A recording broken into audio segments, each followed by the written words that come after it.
Graça e paz, abençoados. Voltando aqui, a árvore da vida, diferente da árvore do conhecimento do bem e do mal. Essa é a parte 3. Então, abençoado, eu peço a você que leia por parte na série, para que você tenha um perfeito entendimento, tá? Para não ficar equivocado, pegando no meio do caminho, tá? Nós falávamos sobre os homens malignos que manifestavam o bem e o mal. Nós falamos lá no livro de Apocalipse. Vamos lá, Apocalipse 2, paramos lá. No verso 13 em diante. Vamos ler do verso 12 em diante para ter um perfeito entendimento, né? Diz assim: ao anjo da igreja que está em Pérgamo, escreve: isso diz aquele que tem a espada aguda de 2 fios, que corta os 2 lados. Conheça as tuas obras e onde habita, onde tu mora, e que onde está é trono de Satanás. Isso aqui é uma igreja, um povo que servia a Deus, mas que o lugar, dizendo que aonde a igreja estava localizada, sentada, o povo de Deus congregava, era um lugar que era profano, que era chamado de trono de Satanás, né? Diz aqui, conheça as tuas obras e onde habita, onde vocês estão, e que onde está é o trono de Satanás, é onde a região onde Satanás botou para ele assentar o trono dele. E retens o meu nome e não negaste a minha fé. Então tem o lado bom, que está retendo o nome, está permanecendo na fé.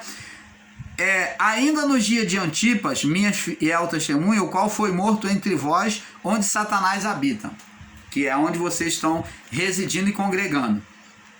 Agora verso 14, agora é a exortação aqui, mas poucas coisas tenho contra ti, porque tens lá os que seguem a doutrina de Balaão. Quer dizer, nem todos que estão ali são cristãos de verdade. Tem os que seguem a doutrina de Balaão, são idólatras. O qual ensinava Balaque a lançar tropeço diante dos filhos de Israel, para que comesse dos sacrifícios da idolatria e fornicasse. Então, no meio das pessoas que pregam e anunciam a palavra de Deus, no meio das chamadas igrejas, do sistema religioso, do sistema cristão em graça, existem pessoas que servem a Satanás, que ensinam conforme Satanás? Sim. Assim também tens os que retêm a doutrina dos nicolaítas, o qual eu odeio. Então, existem pessoas que estão sendo dualistas na sua forma de cultuar Deus.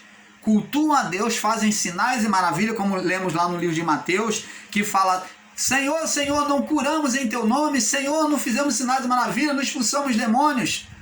E eu vos direi abertamente: nunca vos conheci. Por quê? Estão vivendo uma vida, o quê? Dualista. Sobre o bem, manifestando o bem na sua vida, no seu ministério, e manifestando o mal. Elas falam de Deus, glorificam a Deus, como Jesus disse: esse povo me honra com os lábios, mas o coração está longe de mim, sendo dualista, vivendo a cabala, a árvore do conhecimento que Adão e a sua mulher preferiram, viver o bem e o mal ao mesmo tempo. Você está entendendo, amado? Vamos prosseguir. Mateus capítulo 7, verso 22, né? Nós já lemos, vamos ler de novo. Mateus capítulo 7, nós já estamos terminando, tá? Mateus capítulo 7, no verso 22. Mateus 7, 22 diz assim: muitos me dirão naquele dia. Vamos ler do verso 21. Vamos ler do verso 15, para ter um perfeito entendimento. Acautelais, porém, dos falsos profetas, daqueles que dizem ser profeta, mas são falsos, anunciam a palavra, mas são falsos. Dualismo. Eles manifestam bem e manifestam mal. Que vem até vós vestido como ovelha.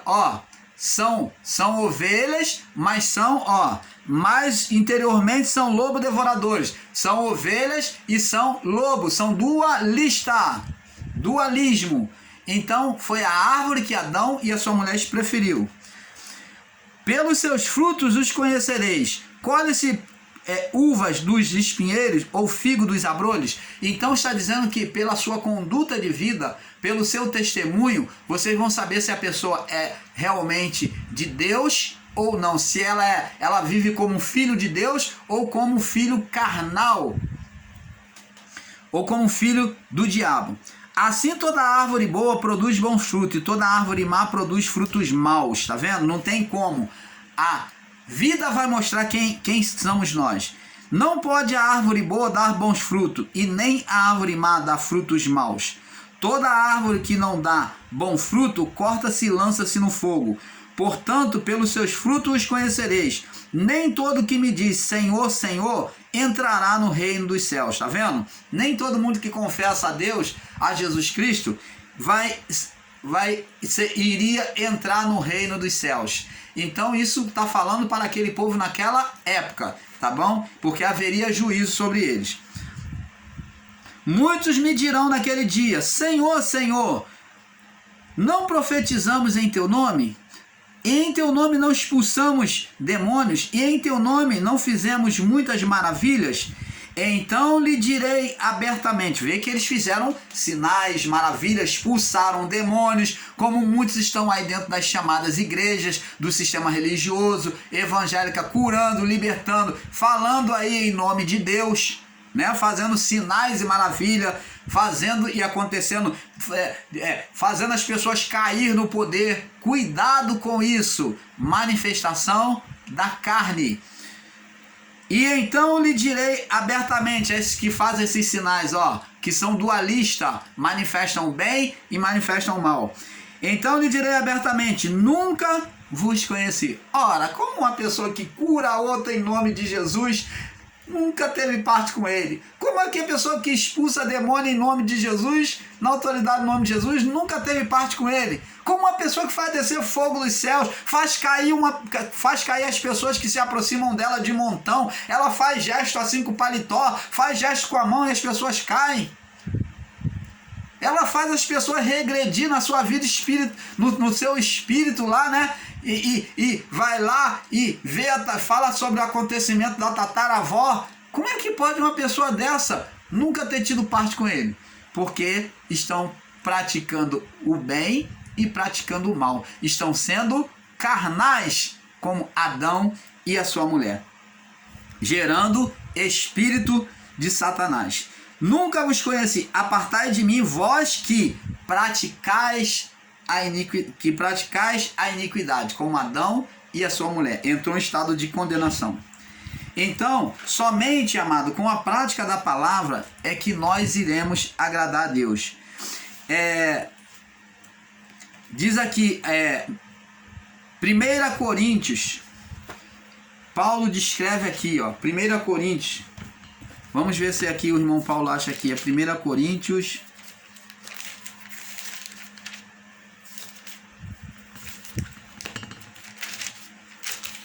deixa eu ver se o irmão Paulo acha aqui, 1 Coríntios, capítulo 13, diz aqui, olha o que Paulo diz, ainda que eu falasse a língua dos anjos e dos homens e dos anjos, ainda que eu falasse qualquer língua estrangeira, que eu falasse todas as línguas dos homens estrangeiras e até falasse na língua dos anjos, se não tiver amor, seria como metal que soa e como sino que retine.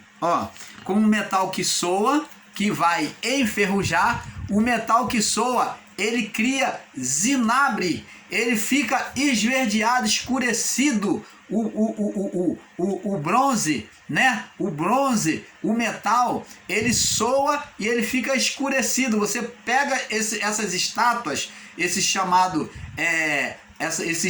bustos, né? Aí colocados aí nas praças, você vê que são feitos de metal. Quando tá novo, tá brilhante, na inauguração tá brilhante, polido.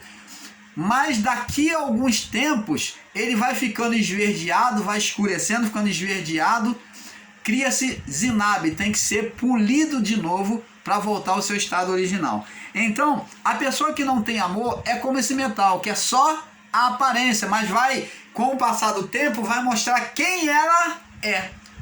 Então vai mostrar a sua natureza interior. Ao suar, vai vir a natureza interior. E não tivesse amor, seria como metal que soa, que mostra a sua natureza interior. E como sino que retine. Você já reparou o sino que retine? Se o sino ele não der uma badalada constante, o sino que retine é aquele sino que ecoa, que você não sabe discernir a nota. Você não sabe discernir a nota que está sendo dada ali, porque ele está ecoando. Ele está ecoando. Então ele não dá uma nota perceptível. Assim é a pessoa. A fala dela, ela não se entende aquilo que se fala. Ainda que eu tivesse o dom da profecia e conhecesse todos os mistérios e todo o conhecimento, ainda que eu tivesse o dom de profetizar, de falar os acontecimentos futuros, e todo conhecimento e não tivesse tivesse toda a fé, de maneira que transportasse os montes, se não tivesse amor, nada seria. Ainda que eu distribuísse toda a minha fortuna, que eu fizesse o voto e, como muitos aí vão colocar assim, que distribuísse fizesse todos os bens para dar aos pobres, ainda que distribuísse toda a minha fortuna para o sustento dos pobres, ainda que entregasse todo o meu corpo para ser queimado, se não tivesse amor, nada disso me aproveitaria. Então a maior oferta, se não tiver debaixo do amor de Deus, de nada adianta. De nada adianta. Aí Paulo vai falar sobre o amor. O amor é sofredor, é benigno, não é invejoso. Ele não age de forma carnal. O amor não trata com leviandade, não se ensoberbece, não se porta com indecência, não busca seus interesses, não se irrita, não suspeita do mal, mas folga com a injustiça. Não folga com a injustiça, mas folga com a verdade. Tudo sofre, tudo crê, tudo espera, tudo suporta. O amor nunca falha, mas havendo profecias, passarão. Havendo línguas, cessarão. Havendo conhecimento, desaparecerá. Está falando da morte do corpo, tá? Entendimento do Pai. Isso aqui não está dizendo que vai passar. Esses ensinadores em graça estão dizendo sobre esse pretexto aqui, uma literalização, dizendo que a língua ia passar, que a profecia ia passar, o dom de cura ia passar. Isso não é verdade. Aqui está dizendo de desaparecer na morte do corpo. Então, leia o contexto, o texto todo, para você então entender o que ele está dizendo. Porque Paulo vai explicar agora aqui, porque em parte conhecemos e em parte profetizamos. Em parte por quê? Porque estamos presos a esse corpo. Nós conhecemos o amor de Deus perfeitamente? Não. Conhecemos em parte, preso nesse corpo. Só conheceremos o amor pleno por meio do desprendimento desse corpo, estando com Deus. Aí diz aqui, em parte conhecemos e em parte profetizamos. Mas quando vier o que é perfeito, você botar o perfeito aqui e colocar Jesus, então preste atenção, amado. Você está fazendo um literalismo de palavras, falando Jesus já veio e a partir de Jesus as línguas acabaram, a cura acabou, a profecia acabou, não existe mais. Se você pegar e fizer um literalismo disso aqui, dizendo que essa palavra perfeita que está colocada sobre a figura de Jesus Nazareno, que já veio, você está literalizando. Quando Paulo diz que quando vier o que é perfeito, está falando de uma morte no corpo, de uma passagem dessa vida para outra vida espiritual. Então, quando é que vai vir o que é perfeito? Quando vier o que é perfeito, então o que é em parte, a vida do corpo, pela vida do corpo, o que é em parte pela vida do corpo, que nos dá limitação a ver e enxergar a Deus de forma plena. Quando vier o que é perfeito, o que é em parte será aniquilada. Quando eu era menino, falava como menino, sentia como menino e pensava como menino. Mas logo que cheguei a ser homem, acabei com as coisas de menino.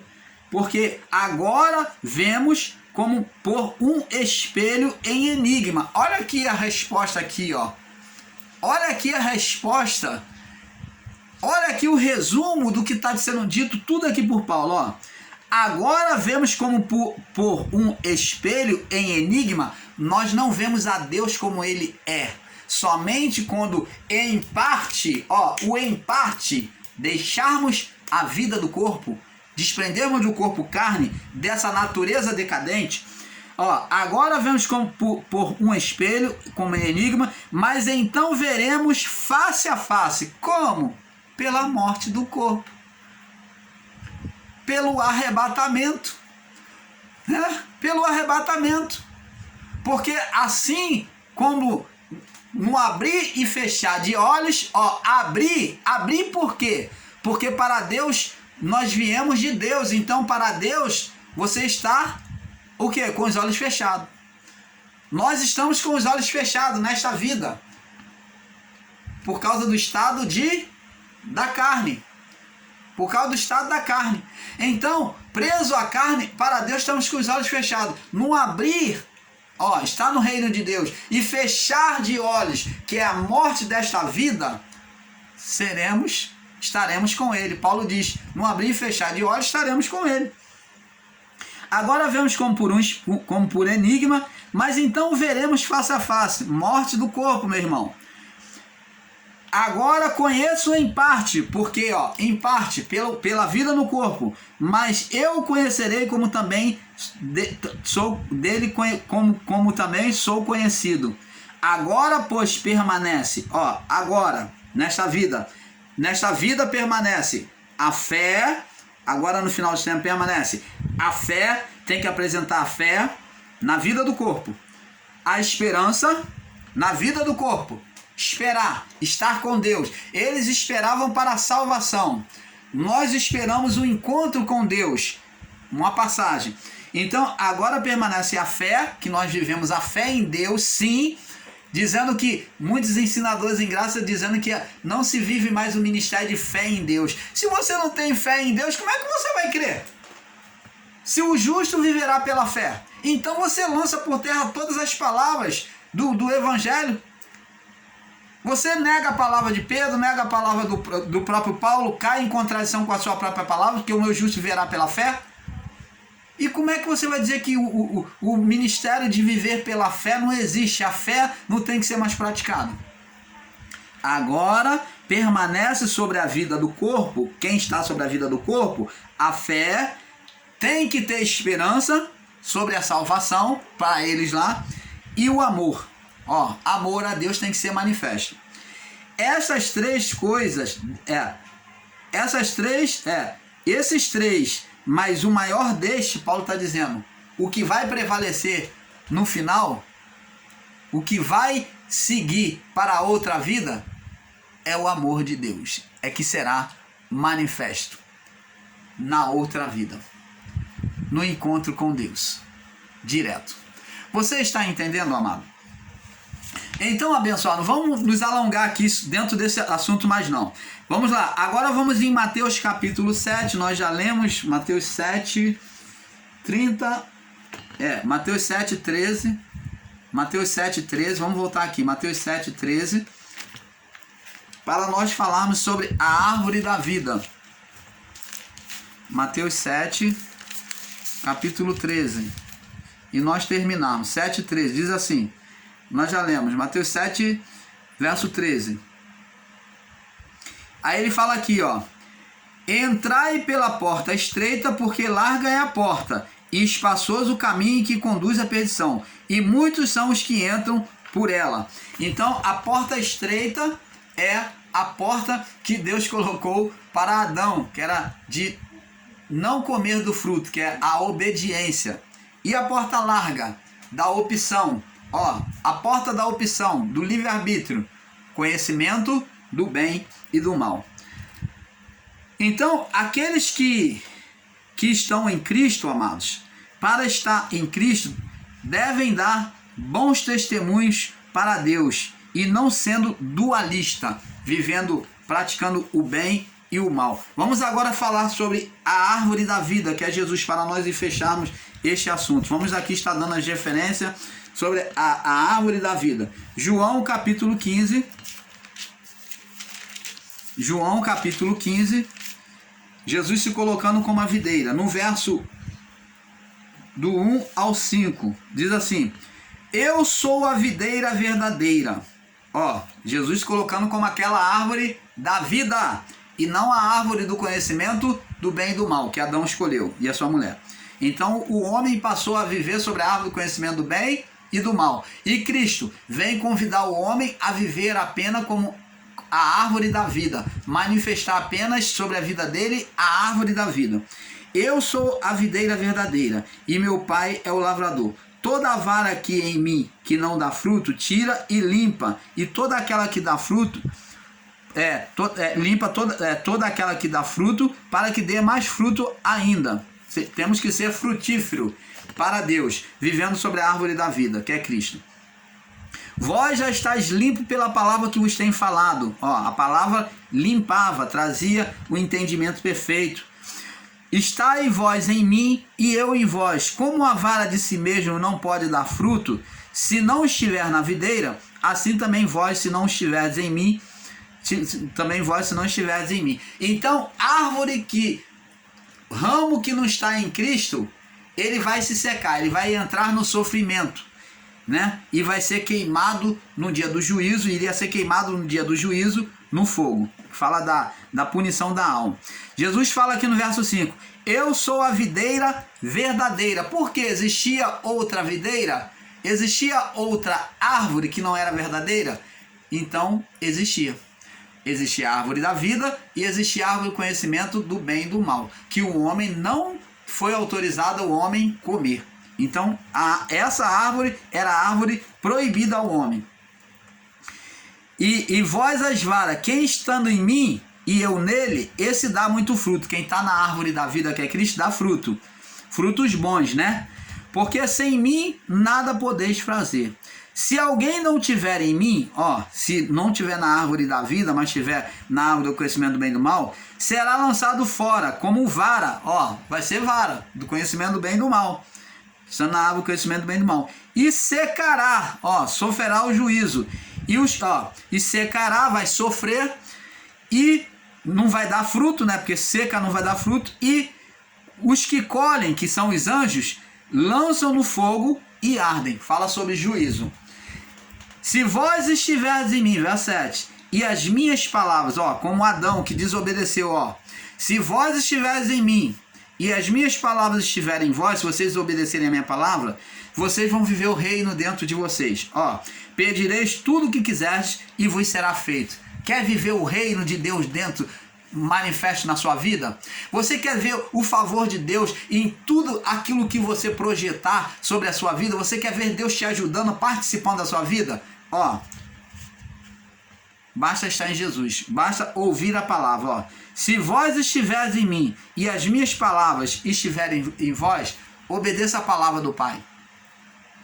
Pedireis tudo o que quiserdes e vos será feito. Então você vai ter o reino de Deus manifesto na sua vida. Nisto que você obedecer a Deus é glorificado. O fato de você pedir e Deus te dá, você está debaixo da obediência, nisso o meu Pai é glorificado, que deis fruto, e assim sereis meus discípulos. Você vai ser minha testemunha. Então, amados, quando nós manifestamos o reino de Deus, o favor de Deus na nossa vida, e as pessoas veem isso, veem esse fruto na nossa vida, Deus é glorificado por meio de nós. Não é você indo à igreja, você está evangelizando, chamado evangelizando, distribuindo jornalzinho, né? Pegando a Bíblia e ficando nas esquinas, anunciando a palavra. Não é isso que Deus é glorificado. Eu vou ganhar almas para o Senhor. Almas para o Senhor. Deus não é glorificado nisso. Deus é glorificado com o testemunho da sua vida, como árvore frutífera. Não adianta você falar que fez isso, que curou em nome de Jesus, que expulsou demônio, que fez sinais e maravilha, contudo o coração está longe dele. Porque não tem nenhuma participação com ele. Então, amados e abençoados, vamos agora ver aqui Apocalipse capítulo 1, verso 8.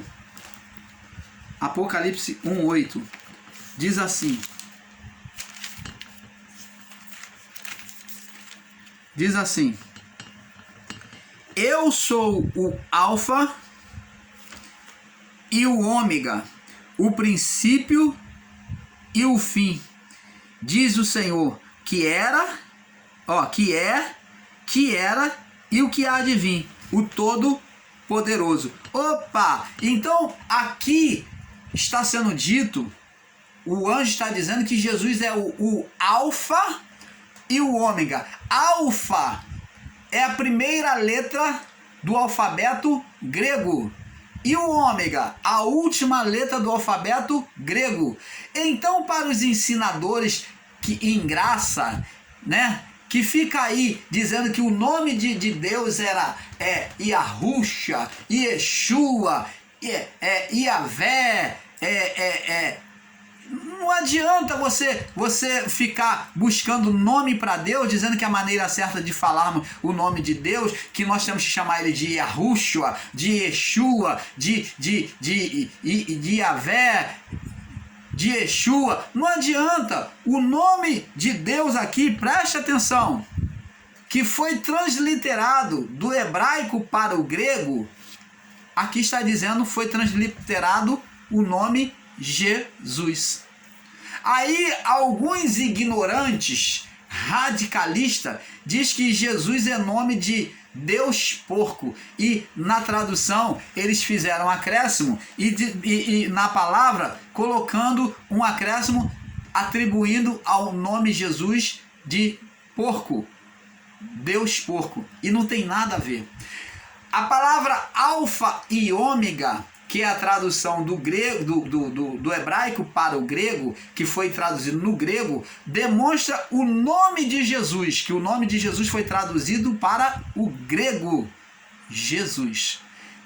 Na transliteração para o latim, né, foi Jesus, do grego para o latim, Jesus. Então, amado, nós sabemos que o nome de Jesus, ele é o princípio e o fim. Ele era e ele é o que há de ser, diz aqui, o que era e o que há de vir, o Todo-Poderoso. Então, essa questão de nome de Jesus, o que importa é a sua confissão de fé, porque você eu como brasileiro, nós conhecemos o Filho de Deus como Jesus. Eu não conheço como qualquer outro nome. Eu não vou falar Yahushua, eu não sou judaico. Estão querendo trazer costume judaico. O judeu vem aqui querendo dizer e ensinar que tem que chamar de Yahushua. Numa manifestação de Deus no passado. O nome no passado tinha um valor. Mas nos dias de hoje? Nos dias de hoje o nome não tem mais valor. Quantos Jesus existe? Quantos João existe? Quantas Maria? Isso mudou, meu irmão. E nos dias de hoje, o que tem mais valor no conceito humano? O que tem na civilização humana brasileira? É o sobrenome. O nome perdeu o valor. Quem tem valor é o sobrenome. Quando a pessoa é conhecida pelo sobrenome e não mais pelo nome. Aqui no território brasileiro. Pelo sobrenome, a pessoa é conhecida, as famílias passou a ser conhecida pelo sobrenome e não mais o nome. Então o valor do nome foi um ato antigo e não agora. Então, amado, entenda isso. Quando você pronuncia o nome de Jesus dentro de um coração contrito, com fé, Deus te ouve. Não tem essa baboseira, esse ensino que vem criar confusão na mente das pessoas, dizendo que o nome é Yavé, Yeshua, Yahushua. Nada disso. Você é brasileiro e o nome que você tem que se referir ao Filho de Deus é Jesus. Esse foi o nome dado entre os homens. Jesus para nós. Agora, se você é judeu, lá eles têm outro nome. Lá na Palestina, né, na Judéia, se chama Alá. Você vai lá na Índia, é Alá. Deus, o nome de Deus. Deus se refere a Deus como Alá, que quer dizer o mesmo Deus. Eles não falam Deus, eles falam Alá. Alá. então o nome de Deus, nome Deus é lá. E nós temos que deixarmos de ser ignorantes, compreender isso, não querer trazer a cultura e o entendimento de outros povos, criando confusão de religião, de entendimento nas pessoas. Porque isso só tem trazido confusão de entendimento nas pessoas. Você está vendo o que a árvore do conhecimento do bem e do mal tem feito? Tem trazido um conhecimento bom, mas também um conhecimento mal. Trazendo um conhecimento lá de outro território e querer aplicar aqui no território brasileiro. Misericórdia, né? Você está vendo o mal que criou? Então, abençoados, vamos lá agora no livro de Romanos, ao que Paulo diz aqui, Romanos 11. Muito importante, Romanos 11, para nós irmos terminando esse vídeo. Romanos 11, no capítulo... no versículo, Romanos 11, versículo 36, vamos ler aqui. Porque dele e por ele, por quem? Por Cristo, pela árvore da vida, e para ele são todas as coisas, glória, pois, a ele eternamente. Amém. Então, tudo que nós fazemos, amado, tem que ser para a glória de Deus. Eu não posso agir de forma maligna e depois querer ser benevolente. Eu não posso ser uma árvore de dualidade, de bem e de mal. Não posso manifestar essa árvore sobre a minha vida. Nós somos convidados por Deus a manifestar o bem, sempre o bem. Como videira, como ramo na videira, né? Preso à videira. Vamos lá em João capítulo 15, verso 1 agora. João 15, verso 1. João 15, nós já lemos, né? Sobre a videira, nós lemos tudo.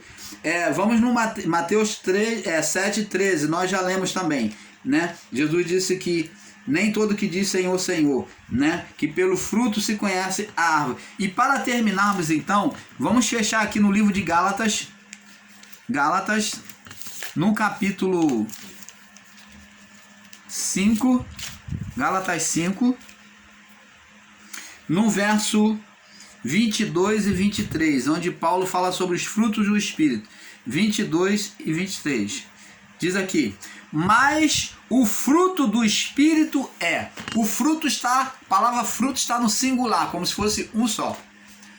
O fruto do Espírito, então o Espírito ele produz um fruto, que esse fruto tem várias manifestações, mas o fruto do Espírito, que traz várias manifestações, é amor, gozo, paz, longanimidade, benignidade, bondade, fé, mansidão, temperança. Contra essas coisas não há lei, não há condenação.